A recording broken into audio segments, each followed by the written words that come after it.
আজকে আমরা দেখব এসএসসি কেমিস্ট্রির 2nd চ্যাপ্টার পদার্থের অবস্থা। তো আশা করা যাচ্ছে যদি তোমরা আজকের ক্লাসটি ভালোভাবে করো তাহলে তোমাদের এই চ্যাপ্টারের উপর একটা ভালো ধারণা থাকবে এবং পরীক্ষার যেকোনো প্রশ্নের উত্তর তোমরা সহজেই করে ফেলতে পারবে। এবং এই স্লাইডগুলো যদি তোমরা মনোযোগ সহকারে দেখো তাহলে তোমাদের পরীক্ষার আগে এটা রিভাইসের একটা ম্যাটেরিয়ালস হিসেবে কাজ করবে। তো চলো আজকের চ্যাপ্টারটা শুরু করি। তো প্রথমে হচ্ছে পদার্থ। পদার্থ বলতে কি বুঝি? যার নির্দিষ্ট ভর আছে এবং জায়গা দখল করে আমরা জানি সেটাই হচ্ছে পদার্থ। তো পদার্থের ৩ টা অবস্থার কথা আমরা জানতে পারি। কিন্তু এছাড়াও পদার্থের আরেকটি অবস্থা রয়েছে যেটা হচ্ছে প্লাজমা। তো প্লাজমা নিয়ে আমাদের এসএসসি তে কোনো পড়াশোনা নেই। তো আমরা শুধু পদার্থের এই ৩ টা অবস্থা কঠিন, তরল এবং গ্যাসীয় এই ৩ টা নিয়ে আলোচনা করব। তো কঠিন পদার্থ বলতে কি বোঝায়? কঠিন পদার্থের নির্দিষ্ট বৈশিষ্ট্য আছে। যেমন আকার হচ্ছে নির্দিষ্ট। কঠিন পদার্থের ক্ষেত্রে আকার থাকবে নির্দিষ্ট, আয়তনও থাকবে নির্দিষ্ট এবং সংকোচনশীলতা অর্থাৎ সংকুচিত হয় না। অর্থাৎ তুমি যদি একটা পাথরকে এখন নিয়ে চাপ দাও তাহলে সেটা সংকুচিত হবে না। তো সেটাই বোঝাচ্ছে যে এর সংকুচিত হয় না। এখন তরল পদার্থের ক্ষেত্রে তুমি যদি দেখো তরল পদার্থকে আমরা যে পাত্রে রাখবো না কেন সেই পাত্রের আকার ধারণ করে নিবে। এখন তুমি যদি একটা গ্লাসে রাখো, পানি যদি তুমি গ্লাসের মধ্যে পানি রাখো তাহলে সেই গ্লাসের আকারটাই নিয়ে নিতেছে এই তরল পদার্থটা। আবার আয়তন কিন্তু নির্দিষ্ট। অর্থাৎ তুমি গ্লাসের মধ্যে পানি নিতেছো, এটার যে নির্দিষ্ট পরিমাণ, এটার আয়তন কিন্তু সেমই থাকতেছে। আবার তুমি যদি গ্লাসে না নিয়ে একটা বক্সের মতো আকারের শেপের কোনো কিছুতে নাও, তাহলে কিন্তু সেমই থাকতেছে। আয়তনটা সেম থাকবে। তো আকার পরিবর্তন হচ্ছে কিন্তু আয়তন নির্দিষ্ট এবং সংকোচনশীলতা। চাপ প্রয়োগে আয়তন কমে না। এটার ক্ষেত্রেও সেম। চাপ প্রয়োগ করলেও এর আয়তন কমবে না।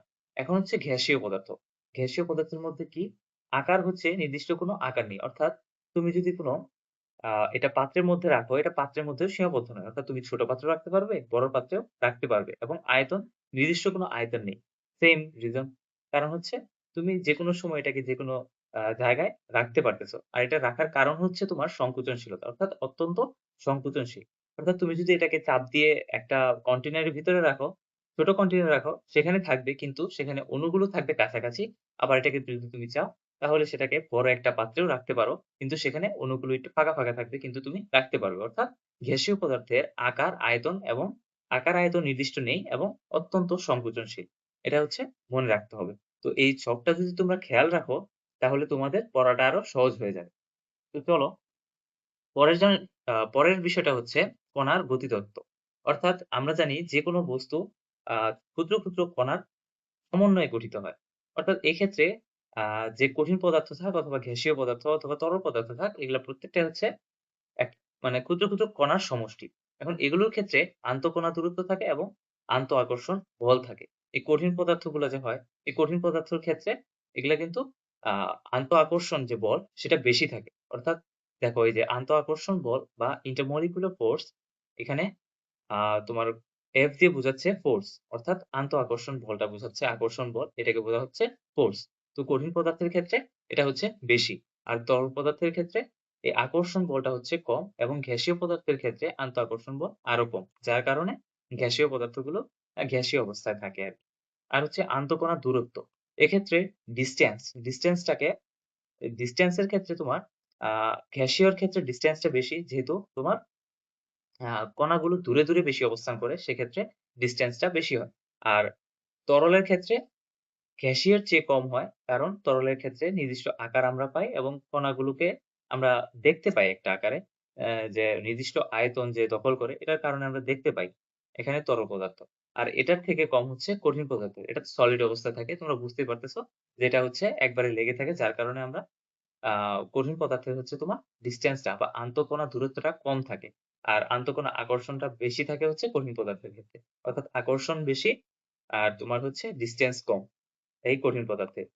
এই জিনিসটা যদি তোমরা মনে রাখতে পারো তাহলে আন্তঃ আকর্ষণ বল এবং আন্তঃকণা দূরত্ব আ এই ২ টা আ কার কেমন এটা তোমরা সহজেই মনে রাখতে পারবে। আরেকটা যে বিষয় হচ্ছে একটা কণার দূরত্ব যত বাড়বে অর্থাৎ তুমি যদি একটা বস্তুকে চাপ দাও তাহলে এর দূরত্ব বাড়বে, কম্পন বাড়বে, কম্পন বাড়লে এর দূরত্ব বাড়বে এবং আকর্ষণ বল কমতে থাকবে। আকর্ষণ বল কমলে আরো দূরে, দূরে চলে যাবে। এটা এখানে বোঝানো হয়েছে। আর পদার্থের কণাগুলো গতিশক্তি ও আন্তঃকণা আকর্ষণ শক্তি দিয়ে কঠিন, তরল ও গ্যাসীয় অবস্থা রাখার তত্ত্বকেই কণার গতিতত্ত্ব বলে। এই সংজ্ঞাটা তোমাদের মুখস্থ রাখতে হবে। তারপরে চলো, এখন তাপের প্রভাবে অবস্থার পরিবর্তন হয়। এই জিনিসটা আমরা আরো ভালোভাবে বুঝতে পারবো আন্তঃকণা, যেটা আমরা পড়ে আসলাম আন্তঃকণা দূরত্ব এবং আন্তঃআকর্ষণ বল। এটা এখানে আমরা বুঝতে পারবো। এটা হচ্ছে কঠিন পদার্থ।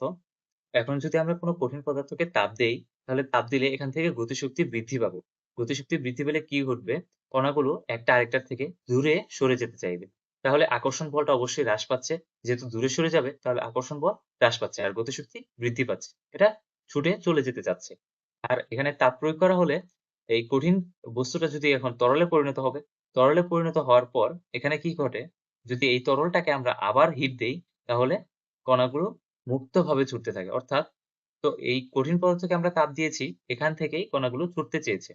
আবার তরল হওয়ার পরে আরো দিচ্ছি, কণাগুলো আরো দূরে সরে যেতে চাইবে। অর্থাৎ আকর্ষণ বল আরো হ্রাস পাবে। এখন যদি আমরা এটাকে তরলকে তাপ দেই, তাহলে তরলকে তাপ দিলে এগুলো হবে গ্যাসীয়। গ্যাসীয় পদার্থে কি? সর্বোচ্চ গতিশক্তি থাকবে এবং আন্তঃকণা আকর্ষণ প্রায় শূন্য। অর্থাৎ একটা আরেকটার থেকে সর্বোচ্চ গতিতে দূরে সরে যেতে চাইবে। তাহলে এটাই ছিল আমাদের তাপের প্রভাবে অবস্থার পরিবর্তন। তাহলে চলো, এখন হচ্ছে ব্যাপন। ব্যাপন বলতে কি বোঝায়? ব্যাপনের সংজ্ঞাটা আমাদের মাস্ট লাগবে।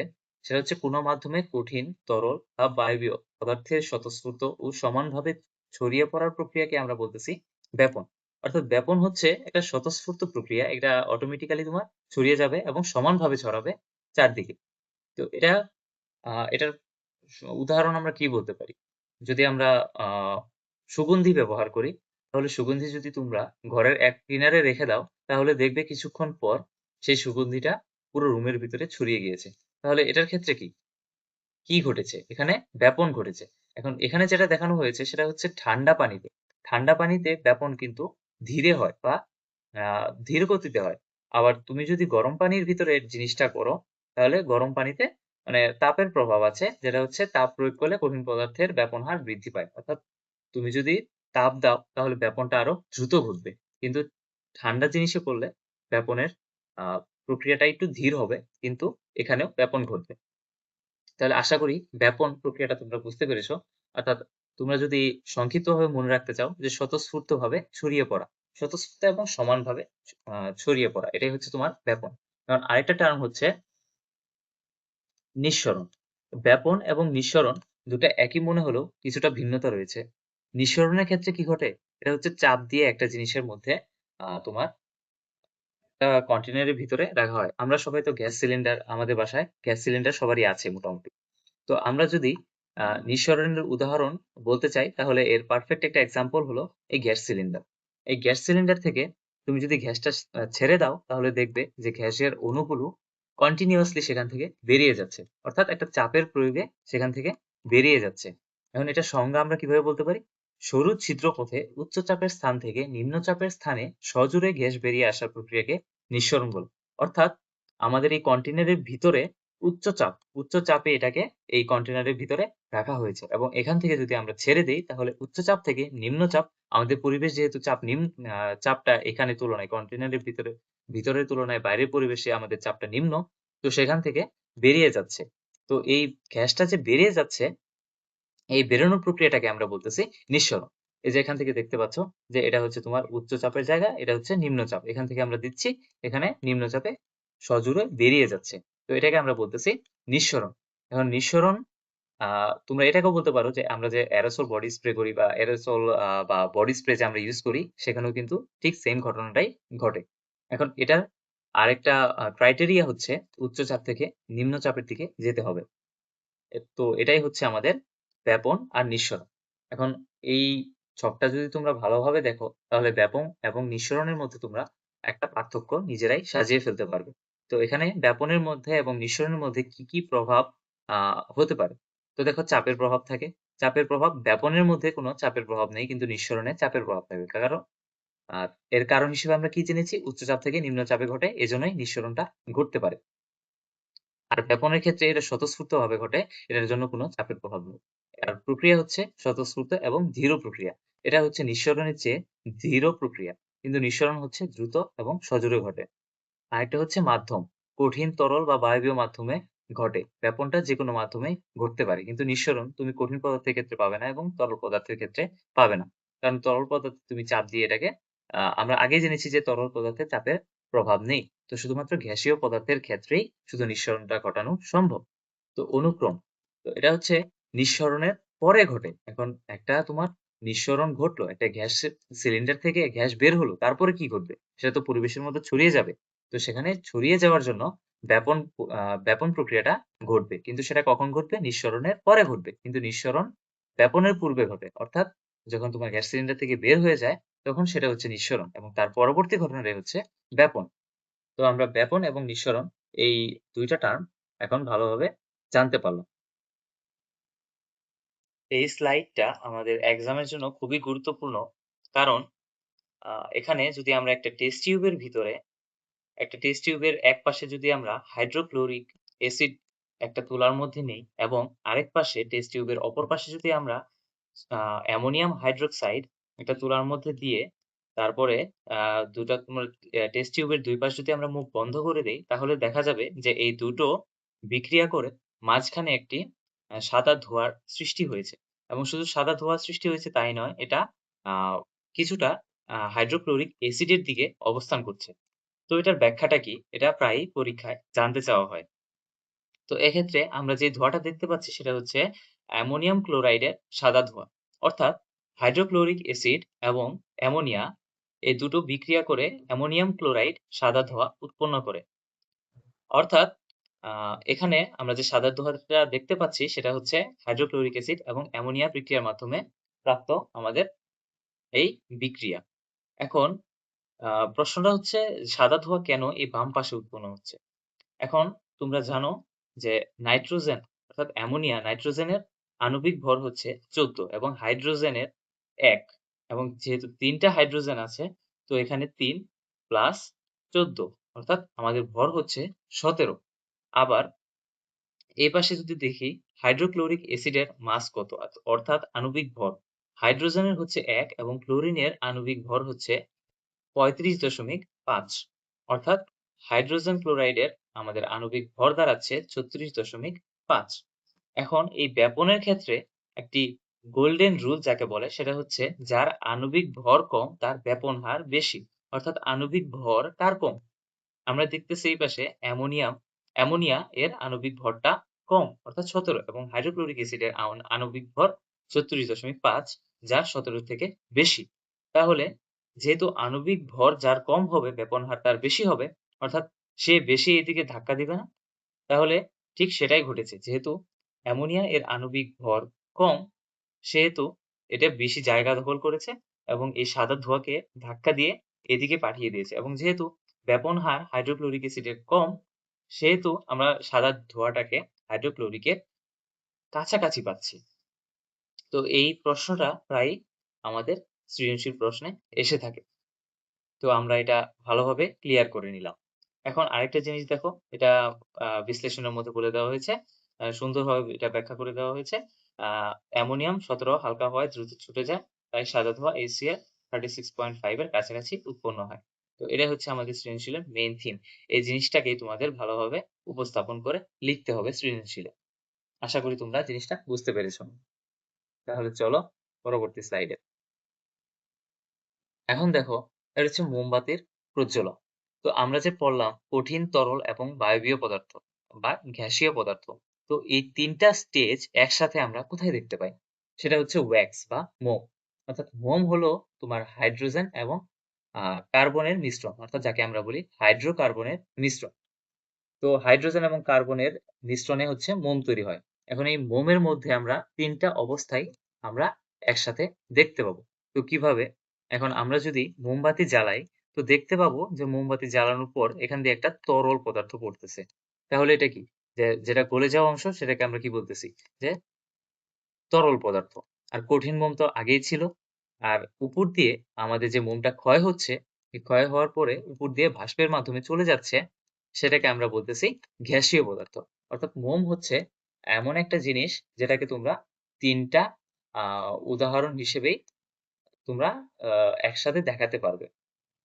যে ৩ টা একসাথে কোথায় আমরা পেতে পারি। কিন্তু এক্ষেত্রে যে জিনিসটা হচ্ছে যে তোমাদের ভৌত পরিবর্তন।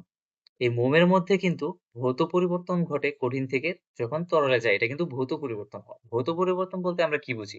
যে অবস্থার কোনো পরিবর্তন হবে না। এই যে আমরা যে আহ অর্থাৎ এটার কোনো রাসায়নিক পরিবর্তন নেই। একটা জিনিস যে মোম, এই মোম হচ্ছে হাইড্রোজেন এবং কার্বন। এটার যে এটার অন্য কোনো পদার্থ তৈরি হচ্ছে না। এটাকে জ্বালানো হচ্ছে, জ্বালানোর পর যে অন্য একটা পদার্থ তৈরি হবে, এটা তৈরি হচ্ছে না। সেটাকে আমরা বলতেছি ভৌত পরিবর্তন। অর্থাৎ ভৌত পরিবর্তন বলতে এটার অবস্থার কোনো পরিবর্তন নেই। অর্থাৎ রাসায়নিক কোনো চেঞ্জ হবে না। যে রাসায়নিক যে পরিবর্তন, অর্থাৎ হাইড্রোজেন এবং কার্বন এই ২ টাতে চেঞ্জ হয়ে অন্য কিছু হয়ে যাবে, এরকম কিছু এই জায়গায় ঘটে না। যার কারণে আমরা বলতেছি এটা হচ্ছে ভৌত পরিবর্তন। এবং রাসায়নিক পরিবর্তন কাকে বলে? যখন এই মোমটা আমরা মোমটা হচ্ছে তোমার ক্ষয় হচ্ছে, ক্ষয় হওয়ার পরে যে এটা উড়ে চলে যাচ্ছে, এটা কি আর মোম থাকতেছে? এটা তো তখন আর মোম নাই। তখন এটা রাসায়নিক পরিবর্তনের মাধ্যমে এটা কি হয়ে যাইতেছে? কার্বন ডাই অক্সাইড উৎপন্ন করতেছে এবং পানি উৎপন্ন করতেছে। অর্থাৎ এটা হচ্ছে মোমের থেকে ভিন্ন একটা পদার্থ। তাহলে আমরা বলতে পারি যে এটার রাসায়নিক পরিবর্তন কোনটা? রাসায়নিক পরিবর্তন হচ্ছে বাষ্পীয় যে পরিবর্তন। অর্থাৎ বাষ্পীয় মোম, এটার সাথে যে অক্সিজেনের মাধ্যমে আগুনটা জ্বলতেছে, এইটা যুক্ত হয়ে কার্বন ডাই অক্সাইড, পানি আর আমরা কি পাচ্ছি? আলো এবং তাপ পাচ্ছি। আর ভৌত পরিবর্তনে কি ঘটতেছে? ভৌত পরিবর্তনে এটা শুধু গলে যাচ্ছে। গলে যেয়ে আবার সেই আগের অবস্থায় ফিরে আসতেছে। অর্থাৎ সেই মোমের জায়গায় ফিরে আসতেছে। অর্থাৎ ভৌত পরিবর্তন বলতে শুধুমাত্র অবস্থার পরিবর্তনকে বোঝায়, রাসায়নিক পরিবর্তন এর জায়গায় হয় না। আর রাসায়নিক পরিবর্তনের ক্ষেত্রে এটার কেমিক্যাল যে ফর্মুলাটা আছে সেটাই চেঞ্জ হয়ে যায়। অর্থাৎ এটার মোম থাকে না, তখন কার্বন ডাই অক্সাইড এবং পানিতে পরিণত হয়। অর্থাৎ মোমের পরিবর্তন যদি তোমরা বলে, চাইতে পারে এমসিকিউতে যে মোমের পরিবর্তন কোন ধরনের পরিবর্তন? তখন তোমরা বলে দিবে যে এটা হচ্ছে ভৌত পরিবর্তন। আর যদি বলে যে বাষ্পীয় মোমের পরিবর্তন কোন পরিবর্তন? তখন সেটা তোমরা বলতে পারবে যে রাসায়নিক পরিবর্তন।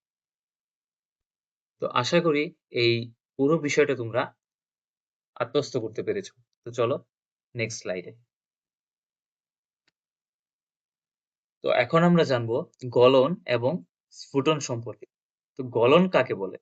গলন হচ্ছে এক বায়ুমণ্ডলীয় চাপে যে তাপমাত্রায় কঠিন পদার্থ তরলে পরিণত হয়। অর্থাৎ এক বায়ুমণ্ডলীয় চাপ দিলে যে তাপমাত্রায় তোমার কঠিন পদার্থ আছে সেটা হচ্ছে সম্পূর্ণটাই তরলে পরিণত হয়ে যাবে। তাকে আমরা বলছি গলনাঙ্ক, অর্থাৎ মেল্টিং পয়েন্ট। আর স্ফুটনাঙ্ক বলতে কি বুঝতেছি? স্ফুটনাঙ্ক হচ্ছে যে বায়ুমণ্ডলীয় চাপে যে তাপ এক বায়ুমণ্ডলীয় চাপে যে তাপমাত্রায় তরল পদার্থ ঘ্যাসে পরিণত হয়। অর্থাৎ এ জায়গায় কিন্তু আমার তরল পদার্থটা ঘ্যাসে পরিণত হচ্ছে, সেটাকে আমরা বলতেছি স্ফুটনাঙ্ক। আর এ জায়গায় হচ্ছে কঠিন পদার্থ তরলে পরিণত হচ্ছে, সেটাকে আমরা বলতেছি গলনাঙ্ক। এখন আমরা যদি আহ বিভিন্ন জিনিসের গলনাঙ্ক দেখি, যেমন বরফের গলনাঙ্ক হচ্ছে 0°C। এখন বরফ 0°C তাপমাত্রায় তোমার গলতে শুরু করে। আর আগের যে স্টেজ গুলো আছে, যেমন -1, -2, -3, এগুলা থেকে বরফ হইতে শুরু করে। অর্থাৎ এগুলা হচ্ছে বরফের স্টেজ। আর গলনাঙ্ক হচ্ছে 0°। এর থেকে যত বাড়বে 1°, 2°, 3°, তত তোমার বরফ থেকে আস্তে আস্তে পানি হইতে থাকবে। তো এটাকে আমরা বলতেছি গলনাঙ্ক। গলনাঙ্ক শুরু কোথা থেকে? 0°C থেকে। অর্থাৎ এটা হচ্ছে বরফের ক্ষেত্রে। এখন পানির ক্ষেত্রে স্ফুটনাঙ্ক কত? এই পানির স্ফুটনাঙ্ক, যেহেতু তরল পদার্থ তাহলে আমাদের পানি লাগবে। আর বরফ হচ্ছে কঠিন পদার্থ। কঠিন থেকে আমরা আহ তরলে যাচ্ছি, এজন্য আমরা বরফ, আর এই জায়গায় হচ্ছে পানি। এখন পানির স্ফুটনাঙ্কটা কত? পানির স্ফুটনাঙ্ক হচ্ছে 100°C। অর্থাৎ 100°C তাপমাত্রার পরে পানি বাষ্প হতে শুরু করবে। অর্থাৎ তরল থেকে গ্যাসে পরিণত হবে। সেটাকে আমরা বলতেছি স্ফুটনাঙ্ক। এখন আলাদা করে তোমাদের এই দুটো আহ মুখস্থ রাখতে হবে। এই দুটো আমাদের সাধারণত মনেই থাকে, যেহেতু বরফের গলনাঙ্ক হচ্ছে 0°C, পানির স্ফুটনাঙ্ক 100°C, এবং তোমাদের আলাদা করে ইউরিয়া এর গলনাঙ্ক 133°C, এটা মনে রাখতে হবে। এবং পাশাপাশি সালফারের গলনাঙ্ক 119°C। এই দুটো এমসিকিউ এর জন্য ইম্পর্টেন্ট, যার কারণে এটা আমাদের মুখস্থ রাখতে হবে। তো এই জিনিসটা আমরা আরো ভালোভাবে দেখি এই গ্রাফের মাধ্যমে। তো এই গ্রাফের মাধ্যমে আমরা কি বুঝতে পারছি? তো দেখো, আমাদের নিচে দেওয়া আছে সময় এবং পাশে দেওয়া আছে তাপমাত্রা। অর্থাৎ উপরের দিকে এটা হচ্ছে তাপমাত্রা এবং আমার এক্স এক্সিস এ যেটা আছে সেটা হচ্ছে আমার সময়। এখন এই ক্ষেত্রে আমরা এ পয়েন্ট থেকে বি পয়েন্টে, অর্থাৎ -40°C থেকে 0°C, এই পয়েন্টটাকে আমরা বলতেছি কঠিন বরফ। অর্থাৎ সলিড আইস থাকে এই জায়গাটুকুতে, সলিড আইস। তো এ থেকে বি পর্যন্ত হচ্ছে আমার কঠিন স্টেজ। এখন কঠিন বা কঠিন বরফ স্টেজ। এখন বি থেকে সি, বি থেকে সি পর্যন্ত হচ্ছে আমার বরফের গলনাঙ্ক রেখা, অর্থাৎ এই সময়টাতে বরফ গলতে শুরু করবে। তাপমাত্রা বাড়ে না, কারণ তাপশক্তি আন্তঃকণা আকর্ষণ বল ভাঙতে ব্যবহৃত হয়। এক্ষেত্রে তাপমাত্রা কেন বাড়ে না? আন্তঃকণা আকর্ষণ বল ভাঙার জন্য এইটুকু টাইম ব্যয় হয়। সময় যেহেতু ওই পাশে দেওয়া আছে, তো বি থেকে সি পর্যন্ত আমার এতটুকু সময় ব্যয় হচ্ছে এই আমার বরফটাকে পানিতে গলে যাওয়ার জন্য। বরফকে যদি আমি গলাইতে চাই, তো গলে যাওয়ার জন্য এই সময়টা আমার ব্যয় হচ্ছে। আর এই ক্ষেত্রে বরফ থেকে পানিতে হওয়ার জন্য আমার আন্তঃকণা যে আকর্ষণ বল আছে সেটা হ্রাস পেতে হবে। অর্থাৎ তাপমাত্রা আমরা যত বাড়াবো, যত আমরা তাপমাত্রা বাড়াতে থাকবো তত আন্তঃকণা আকর্ষণ বল হ্রাস পাবে। আর কণাগুলো হচ্ছে একটা আরেকটার থেকে দূরে সরে যাবে। এটা হচ্ছে বি এবং সি এর মধ্যে ঘটে। এখন সি থেকে ডি তে যেহেতু আন্তঃআকর্ষণ কণা হচ্ছে হ্রাস পেয়ে গেল, তাহলে আন্তঃকণা আকর্ষণ বল হ্রাস পাওয়ার ফলে এটা পানিতে পরিণত হয়ে গেছে। তো পানি হওয়ার পর এটা আবার তাপমাত্রা বাড়তে শুরু করে। তাপমাত্রা কতক্ষণ বাড়তে থাকে? যখন ১০০ ডিগ্রি সেলসিয়াস পর্যন্ত পৌঁছায়। তো ১০০ ডিগ্রি সেলসিয়াস হচ্ছে এই ডি পয়েন্টে। এখন ১০০ ডিগ্রি সেলসিয়াসে পৌঁছানোর পর এটা আমরা জানি কি বরফ পানির গলনাঙ্ক, পানির স্ফুটনাঙ্ক হচ্ছে ১০০ ডিগ্রি সেলসিয়াস। এখন এখানে আবার একটু সময় নিবে। ডি থেকে ই পর্যন্ত এটা হচ্ছে পানির স্ফুটনাঙ্ক রেখা। এটাতে আবার একটু সময় নেয় আন্তঃকণা আকর্ষণ বল একবারে সর্বোচ্চ পর্যায়ে আ ভাঙার জন্য। আকর্ষণ বল একবারে এই জায়গায় হ্রাস পেয়ে যায়। তখন এই কণাগুলো আর এক জায়গায় সীমাবদ্ধ থাকে না। তখন এদিক ওদিক ছুটোছুটি করতে থাকে এবং সেগুলো হচ্ছে তোমার গ্যাসীয় পর্যায়ে পৌঁছায় যায়। তো ই এর উপরে যে আছে ১০০ থেকে ১০০ র উপরে, এখানে ১৪০ দেওয়া আছে। তো ১০০ থেকে ১৪০ ডিগ্রি সেলসিয়াস তাপমাত্রায় বা ১০০ র উপরে যে তাপমাত্রা আমরা দিচ্ছি, তখন এগুলো আর তরল অবস্থায় থাকে না। এটা গ্যাসীয় অবস্থায় এখান থেকে আ তোমার বাষ্পীয় হয়ে উড়ে যায়।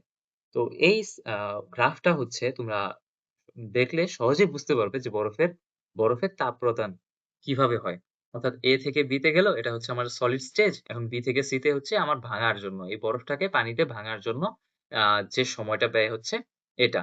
আবার যদি তাপমাত্রা এখান থেকে যখন ভাঙা শেষ হবে, ভাঙার পরে আবার C থেকে D পর্যন্ত আমার ১০০ ডিগ্রি সেলসিয়াস তাপমাত্রা পর্যন্ত যখন পৌঁছাবে, তখন আবার এই পানিটা আবার ভাঙবে, ভেঙে গ্যাসে পরিণত হবে। তো গ্যাসে পরিণত হওয়ার জন্য ডি থেকে ই পর্যন্ত টাইম নিচ্ছে। আবার আমরা এ জায়গায় তাপমাত্রা বাড়াবো, তাপমাত্রা বাড়ালে এটা গ্যাসে পরিণত হচ্ছে। তো এটাই হচ্ছে আমাদের বরফের তাপ প্রদানের পুরো লেখচিত্র। তো এখন আমরা দেখব বাষ্পকে শীতলীকরণ। অর্থাৎ আমরা যে শুধু আ উপরের দিকে যাই এরকম তো না। আবার বাষ্পও আছে। বাষ্প থেকে আমরা শীতলীকরণও করি। আ যেমন আমরা আবার গলনাঙ্ক, স্ফুটনাঙ্কের দিকে যাই। আবার স্ফুটনাঙ্ক থেকে এটাকে আমরা বাষ্প থেকে কিন্তু নিচের দিকেও আ বাষ্প থেকে পানি এবং পানি থেকে বরফ, এটাও কিন্তু আমরা করতে পারি। তো এটা কিভাবে ঘটে? এখন এটা যদি দেখি ১৪০ ডিগ্রি সেলসিয়াস তাপমাত্রা থেকে ১০০ ডিগ্রি সেলসিয়াস তাপমাত্রায় পৌঁছেছে। এটা হচ্ছে তোমার ওয়াটার ভেপর থেকে শীতলীকরণ করা হবে। শীতলীকরণ করলে কি হয়? এটা আবার তোমার আ আন্তঃকণা আকর্ষণ যে বলটা আছে সেটা আবার বৃদ্ধি পায়। এখন শীতলীকরণ করলে গ্যাস থেকে আবার তরলে পরিণত হবে। তো এই জায়গায় আমার টাইম কনজিউম হচ্ছে। এই স্টেজটাতে আমার তোমার গ্যাসীয় থেকে আ নিচের দিকে অর্থাৎ জলীয় বাষ্প রূপে আসছে। তো জলীয় বাষ্প রূপে এদিকে এসে তরল হয়ে যাচ্ছে এই স্টেজে। এখন তরল থেকে আবার নিচের দিকে যাচ্ছে শীতলীকরণ করার মাধ্যমে। তো এখানে আবার এটুকু আমার স্টেজ হচ্ছে তরল স্টেজ। এই তরল স্টেজ থেকে এটা হচ্ছে আমার গ্যাসীয় স্টেজ। এখানে আমার সময় নিচ্ছে গ্যাস থেকে তরল হতে। এটা আমার তরল স্টেজ। এখানে আবার তরল থেকে সলিড স্টেজে, সলিড বা বরফে যাওয়ার জন্য যে সময় সেটা নিচ্ছে এতটুকু। আবার এখান থেকে এটুকু হচ্ছে আমার আ বরফ স্টেজ, অর্থাৎ তাপমাত্রা নিচে চলে গেছে। মাইনাসে চলে গেছে। 0 থেকে এই যে -40 ডিগ্রি সেলসিয়াস চলে গেছে। আর যে তাপমাত্রায় স্ফুটন ঘটে শীতল করলে ঠিক সেই তাপমাত্রায় ঘনীভবন ঘটে। অর্থাৎ যে তাপমাত্রায় আমার স্ফুটন ঘটে, অর্থাৎ স্ফুটন আমার ঘটছে কত? ১০০ ডিগ্রি সেলসিয়াস তাপমাত্রায়। এবং শীতলীকরণ ঘটলে তাপমাত্রার ঘনীভবনটাও ঠিক সেখানেই ঘটবে। তো এটাই ছিল আমাদের শীতলীকরণের লেখচিত্র। আর এটা ছিল আমাদের বাষ্পীকরণের লেখচিত্র। তো নেক্সট হচ্ছে আমাদের পাতন এবং ঊর্ধ্বপাতন।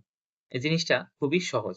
এখানে তোমরা দেখতে পাচ্ছ, পাতন হচ্ছে বাষ্পীভবন এবং ঘনীভবন এই দুটার যোগফল। কারণ পাতন কি? পাতন হচ্ছে আমরা আমরা যদি তোমার একটা আ ধরি চিনি এবং পানির মিশ্রণ। এখন এটার থেকে আমরা চিনি এবং পানি আলাদা করব। কিভাবে করব? আমরা এটা পাতন পদ্ধতিতে করতে পারি। তো এটা কিভাবে? তো চিনি এবং পানি এটা দিয়ে আমি এক্সাম্পল দিয়ে বুঝিয়ে দিচ্ছি। তো এখানে দেখো, এটাতে আমি ধরলাম এই জায়গায় পানি দেওয়া আছে, চিনি এবং পানির মিশ্রণ, এখান থেকে আমি তাপ দিচ্ছি। তো তাপ দিলে কি হবে? এই তরলগুলো বাষ্পে পরিণত হবে। বাষ্প থেকে এইদিকে উড়ে যেতে চাইবে। তো এই জায়গায় একটা নল দেওয়া হয়েছে যে বাষ্পগুলো যাতে উড়ে এদিকে আসতে পারে। এবং এই জায়গায় আমি এমন একটা সিস্টেম সেট করে দিয়েছি যে এখানে আবার শীতলীকরণ ঘটবে। শীতলীকরণ কি? যে তাপটা যাচ্ছে, এটা আবার বাষ্প থেকে তরলে পরিণত হয়ে যাবে এই জায়গায়। তো এই সিস্টেমটা দেওয়ার কারণে এখান থেকে আমি আবার পানিটা পাচ্ছি। অর্থাৎ তাহলে এখানে বাষ্পীভবন প্লাস ঘনীভবন এই দুটো মিলিত হয়ে হচ্ছে পাতন। এখন তরলকে তাপ দিয়ে ঘেঁষে এবং গ্যাসকে শীতল করে পুনরায় তরলে পরিণত করার প্রক্রিয়া, এই জিনিসটাকে আমরা বলতেছি পাতন, যেটা আমি এতক্ষণ ব্যাখ্যা করলাম। তো এখানে আরেকটা টার্ম হচ্ছে ঊর্ধ্বপাতন। কঠিন পদার্থকে তাপ দিলে তরলে পরিণত না হয়ে সরাসরি গ্যাসে পরিণত হওয়ার প্রক্রিয়া। অর্থাৎ ঊর্ধ্বপাতন পদার্থের ক্ষেত্রে তুমি যদি কোনো কঠিন পদার্থকে তাপ দাও, সেটা তরলে পরিণত না হয়ে সরাসরি গ্যাসে পরিণত হয়, সেটাকে হচ্ছে আমরা বলতেছি ঊর্ধ্বপাতন। এখন ঊর্ধ্বপাতিত কিছু পদার্থ রয়েছে, যেটা হচ্ছে নিশাদল, অ্যামোনিয়াম ক্লোরাইড, কর্পূর এবং আমাদের সুপরিচিত এটা হচ্ছে ন্যাপথলিন, যেটা তোমরা তেলাপোকা মারার ওষুধ হিসেবে অনেকেই চিনে থাকতে পারো, অথবা অনেকে আছে এটা হচ্ছে কাপড়ের মধ্যে দিয়ে রাখে যাতে সেখানে পোকামাকড় না ঢুকতে পারে। তো এই ন্যাপথালিনটা হচ্ছে এটা সবাই তোমরা চিনো। তো এটা হচ্ছে কঠিন পদার্থ থেকে সরাসরি এটা বায়বীয় পদার্থতে পরিণত হয়, অর্থাৎ এর মাঝখানে তরল স্টেজটা থাকে না। এবং সলিড কার্বন ডাই অক্সাইড তোমরা ইন্টারনেটে বা বিভিন্ন ভিডিওতে হয়তো দেখে থাকবে যে তোমার ড্রাই আইস বলে যেটাকে, সেটা হচ্ছে কঠিন কার্বন ডাই অক্সাইড, অর্থাৎ সেটাকে বলা হচ্ছে ড্রাই আইস। অ্যালুমিনিয়াম ক্লোরাইড এবং আয়োডিন, এই ৬ টা যদি তোমরা মোটামুটি মনে রাখো, তাহলে ঊর্ধ্বপাতিত পদার্থসমূহ তোমরা এমসিকিউতে আসলে সেটা উত্তর করতে পারবে। তারপরে হচ্ছে বোর্ড পরীক্ষার জন্য আমাদের কিছু প্রশ্ন, যেটা সাধারণত বোর্ড পরীক্ষায় অথবা যেকোনো স্কুল পরীক্ষায় এসে থাকে। সেটা হচ্ছে হাইড্রোজেন ক্লোরাইড এবং অ্যামোনিয়া এর ব্যাপন হারের তুলনা এবং সাদা ধোঁয়া কোথায় উৎপন্ন হবে তার গাণিতিক বিশ্লেষণ, যেটা আমি অলরেডি আলোচনা করেছি। তো সেখানে তোমরা উত্তর হিসেবে এইটুকু তোমরা দিতে পারো এবং সাথে আরো ব্যাখ্যা অবশ্যই লিখতে হবে। সেটা হচ্ছে আণবিক ভর বের করতে হবে এবং যার ভর কম হবে তার ব্যাপন হার বেশি হবে। এইভাবে এটা হচ্ছে তোমরা এমসিকিউ ট্রিক্স হিসেবে ব্যবহার করতে পারো। এবং আরেকটা হচ্ছে বরফ বা অজানা পদার্থের তাপ প্রদানের লেখচিত্র। এই লেখচিত্রটা প্রায়ই দেখা যায় এক্সামে এসে থাকে। তো এটা তোমরা সুন্দর করে উপস্থাপন করে দেবে। আরেকটা হচ্ছে বালি, লবণ এবং নিশাদলের মিশ্রণ থেকে উপাদানগুলো আলাদা করার প্রক্রিয়া, অর্থাৎ ঊর্ধ্বপাতন প্রয়োগ। এই জিনিসটাও সুন্দর করে বুঝিয়ে দেওয়া হয়েছে। পাশাপাশি তোমরা এমসিকিউ এর জন্য ইউরিয়া, সালফার এর গলনাঙ্কের মান এবং নিশাদল, কর্পূর, ন্যাপথলিনের রাসায়নিক সংকেত, যেটা আমি স্লাইডে দেখিয়ে দিয়েছি, সেটা হচ্ছে তোমরা মুখস্থ করে নিবে এবং নিয়মিত অবশ্যই প্র্যাকটিস করবে। তো আজকের ক্লাস এ পর্যন্তই ছিল। আশা করা যায় কেমিস্ট্রির ২য় অধ্যায় পদার্থের অবস্থা, এই চ্যাপ্টারটা তোমাদের অনেকটাই আয়ত্তে এসেছে এবং মোটামুটি এগুলো ধারণা রাখলে তোমরা মোটামুটি ভালোভাবেই পরীক্ষায় অ্যান্সার করতে পারবে। তো আজকের ক্লাস এ পর্যন্তই। ধন্যবাদ সবাইকে।